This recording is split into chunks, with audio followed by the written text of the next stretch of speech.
nuansa virtual itu untuk melaksanakan kegiatan interview seperti ini, dan izinkan sendiri untuk memperkenalkan diri.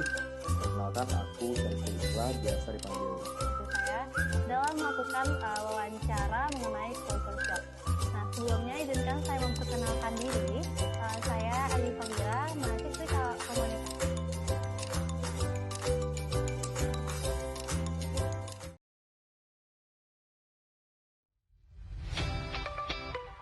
Oke, yang pertama terima kasih banyak untuk Ayu yang sudah memberikan kesempatan ini, karena sebelumnya jujur ini mungkin baru pertama kali dengan nuansa virtual itu untuk melaksanakan kegiatan interview seperti ini, dan izinkan aku sendiri untuk memperkenalkan diri. Perkenalkan, aku Syariful Islah, biasa dipanggil Islah, dari program studi Public Relations Universitas Padjadjaran angkatan 2018. Kalau boleh tahu kakak asalnya dari daerah mana ya kak? Kalau aku sendiri itu dari daerah Batu Sangkar, Sumatera Barat, itu kabupatennya di Kabupaten Tanah Datar. Oh oke. Berarti dari kakak sebagai mahasiswa nih dari Batu Sangkar ke Jawa Barat itu pasti ada perbedaannya kak, perbedaan budaya antara di Sumatera Barat dengan di Jawa Barat. Nah, apa sih yang pertama kali kakak rasakan atau kakak pikirkan saat menginjakan kaki di Jawa Barat gitu kak?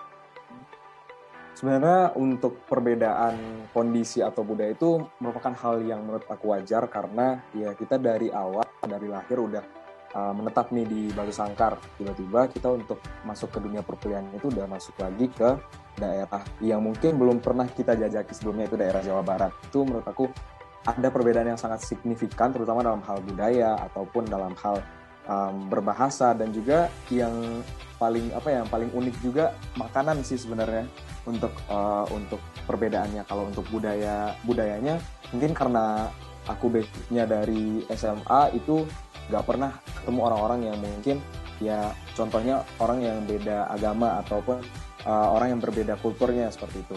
Nah, tiba-tiba kita di perkuliahan ataupun di kampus itu bertemu dengan orang-orang yang notabene-nya adalah orang-orang yang memiliki latar belakang budaya yang berbeda dengan kita. Ini nggak menurut aku nggak main-main sih, karena orang-orang dari berbagai wilayah itu berkumpul dalam satu fakultas misalnya atau dalam satu jurusan, dan tentunya pasti memiliki latar belakang budaya yang berbeda-beda.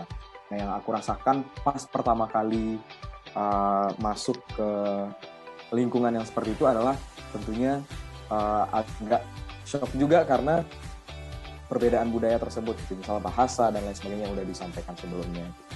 Oke, nah untuk mengatasi permasalahan-permasalahan tersebut, kayak langkah apa sih kak yang kakak lakukan supaya kakak bisa menyesuaikan diri gitu dengan budaya yang ada di lingkungan Bandung gitu kak?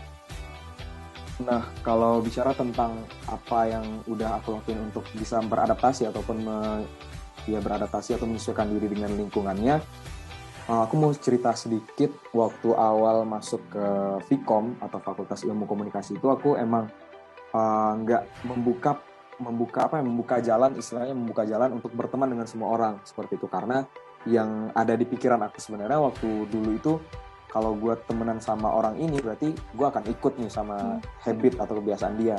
Tapi aku nggak sempat mikir juga, aku nggak, dulunya nyesel juga sih karena nggak mikir kalau gue bikin ataupun buka pertemanan yang lebih luas, berarti ya gue akan bisa belajar dengan budaya mereka gitu.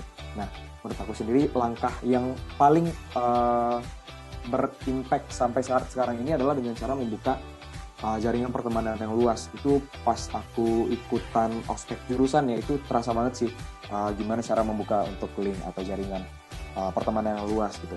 Dari biasanya semester 1 itu nggak ikutan apa-apa, UKM nggak ikut, pokoknya kegiatan-kegiatan kampus nggak pernah ikutan, karena nggak niat untuk lanjutin di sana. Tapi ternyata setelah dicoba untuk ikut beberapa kegiatan ataupun ikut berteman dengan orang-orang yang lebih banyak atau lebih luas, itu bisa jadi salah satu langkah awal untuk kita beradaptasi atau menyesuaikan diri dengan hal-hal seperti itu kayak gitu. Berarti kayak memperbanyak relasi sama berkomunikasi ya kak ya? Nah, itu yang paling penting sih. Menurut aku sendiri emang penting banget untuk komunikasi, karena kalau kita udah punya jaringan komunikasi dengan teman, misalnya dengan apalagi satu angkatan itu bakal lancar banget sih untuk kegiatan-kegiatan di kampusnya. Misalnya untuk bantu sebuah project gitu, kita bisa dilibatkan ataupun kita bisa melibatkan orang lain untuk project kita. Nah, dari situ, dari komunikasi yang udah terjalin dengan baik, itu menurut aku akan berdampak pada banyak sekali aspek seperti itu. Wah, banyak banget nih pelajaran yang bisa aku ambil dan mungkin bisa aku terapkan juga ya Kak di kehidupan aku nantinya setelah aku berangkat ke Bogor. Sekali lagi terima kasih banyak Kak Isla, dan semoga dengan adanya perbedaan budaya ini tingkat toleransi kita semakin dalam ya Kak ya. Oke, terima kasih banyak Kak Isla sudah menyempatkan hadir pada wawancara kali ini. Mohon maaf banget mengganggu waktu Kak Isla, dan semoga Kak Isla nantinya kegiatannya tetap berjalan dengan lancar ya Kak.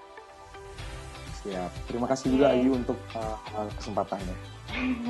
Oke Kak, demikian wawancara kita pada siang hari ini. Terima kasih banyak Kak Isla.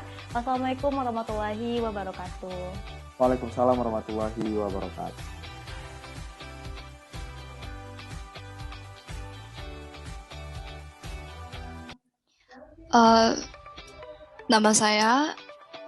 Nama Cina saya Sun Leola. Jadi saya berasal dari China, khususnya di Huangshi, Hubei. Nah, mungkin kakak bisa menceritakan nih saat pertama kali sampai di Indonesia, apa sih yang kakak rasakan? Jadi saat saya pertama sampai di Indonesia, saya merasa sangat senang karena di Indonesia sendiri banyak tempat yang sangat indah. Juga orang-orangnya juga ramah. Ya, saya rasa itu saya senang sampai di Indonesia. Setelah beberapa waktu nih kakak tinggal di Indonesia, pastinya kakak juga merasakan pastinya kan yang namanya culture shock. Bagaimana sih pengalaman kakak saat menghadapi itu? Jadi saat saya pertama sampai di Indonesia, saya mengalami kesusahan berkomunikasi dengan orang Indonesia. Jadi saya minta bantuan teman saya untuk membantu saya berkomunikasi. Sangat susah waktu itu saat saya pertama sampai. Tapi sekarang karena saya sering bergaul dengan orang Indonesia, saya sedikit bisa beradaptasi. Oke, berarti mulai merasakan penyesuaian ya Kak sama orang-orang yang ada di Indonesia. Iya, betul. Nah, apakah saat ini kakak sudah mendapatkan kenyamanan dalam berinteraksi dengan warga-warga di Indonesia atau teman-teman kakak di Indonesia? Atau apakah saat ini kakak masih merasakan rasa kurang nyaman gitu? Atau kakak masih berusaha untuk menemukan kenyamanan itu, Kak? Untuk sekarang, saya sendiri merasa sudah lumayan nyaman di Indonesia. Dan saya masih berusaha untuk beradaptasi dengan culture orang Indonesia sendiri. Tapi karena saya punya teman di sini, jadi saya rasa saya sudah cukup nyaman dan saya harap ke depannya saya bisa jadi lebih nyaman lagi di Indonesia. Oke, terima kasih banyak ya Kak. Semoga kakak makin cinta sama Indonesia dan semoga kakak juga betah sama Indonesia ya Kak ya. Iya, terima kasih. Oke, terima kasih banyak Kak. Selamat malam. Selamat malam.